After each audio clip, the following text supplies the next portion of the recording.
Okay ka lang ba, Nolly? Ha? Oo naman. Bakit? Parang ang lalim ng iniisip mo eh. Sige na, sabihin mo na sa akin. Alam mo, mas makakabuti sa relasyon natin kung sasabihin natin sa isa't isa kung ano yung totoo. Sabihin mo na. Hindi. Nakita ko lang kasi kaya ka po kanina si Biboy. Ayun ba? Nagsiselos ka. Huwag ka nang magselos. Ano ka naman? Wala yun. Tsaka, alam mo naman na hindi na iba sa akin si Biboy, di ba? Hoy, Dolly. Pabibo ka naman. Ngingiti na yan. Sige na, oh. Ngiti ka na. Wala yun. Wala kang dapat isipin.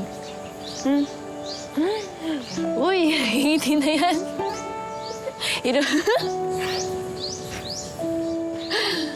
Ay, ano, sa wakas, kumiti ka rin. Alam mo, mas bagay sa'yo nakangiti.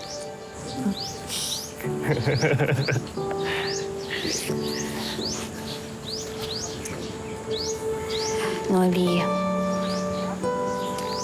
wala kang dapat ikaselos, okay? Alam mo, si B-Boy, syempre, naging kaibigan ko din siya. Di ba, nakwento ko naman sa'yo kung ano yung pinagdadaanan niya? Naiintindihan ko naman. Hindi talaga ako nagkamali na ikaw yung sinagot ko. Dahil maintindihin ka.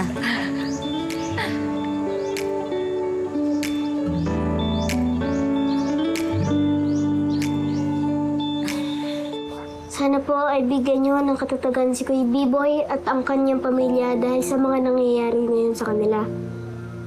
Sana rin po ay makalaya ang daddy ni Kuya B-Boy. Amen. Mamay, bakit po kaya kailangan hulihan ng daddy ni Kuya B-Boy? Kasi nga may mga akusasyon laban sa kanya. Kailangan maikulong yung mga taong may sala para maparusahan sa mga maling ginawa nila. At para hindi na rin sila pamarisa ng ibang tao. Pero sa tingin niyo po ba, makakalaya po kaya ang daddy ni Kuya B-Boy? Kung mapatunayang wala siyang kasalanan, oo, pwede naman siya makalaya.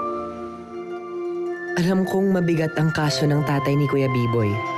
At ang korte na magsasabi kung may kasalanan nga ito o wala. Pero nagdasal pa din ako. Nagdasal ako na sana mabigyan ng sapat na lakas ng loob sina Kuya B-Boy. Kasi umpisa pa lang ng laban nila nakakaharapin.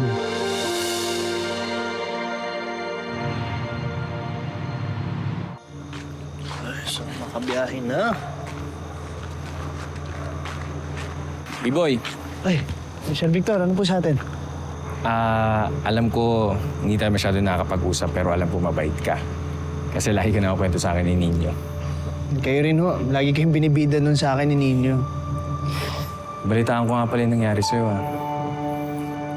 Kung ano man yung pwede kong maitulong, sabihin mo lang sa akin. Ha? Yung mga kaibigan ni Nino, kaibigan ko na rin. Kahit pa paano naman po, medyo kinakaya naman, Sir Victor. Kasi yung mga naranasan mo na yan, nangyari din siya sa akin lahat, eh. Pero hindi yan yung dahilan para tumigil ka. Kasi material na bagay lang yung wala sa'yo. Pero yung puso mo, lakas ng loob mo, gamitin mo yan. Yan yung magpapabuti pa sa'yo. Gamitin mo pa yan para mas maayos mo pa yung sarili mo. Tatandaan ko yan lagi, Sir Victor. Maraming salamat. Salamat. Yan.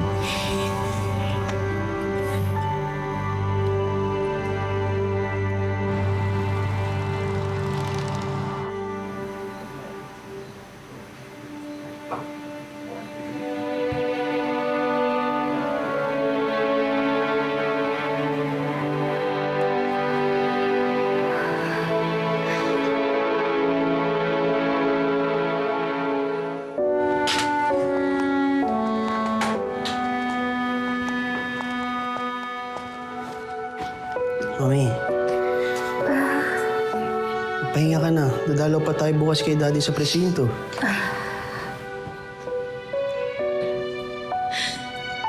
Itong bahay na lang na to ang natitira sa atin.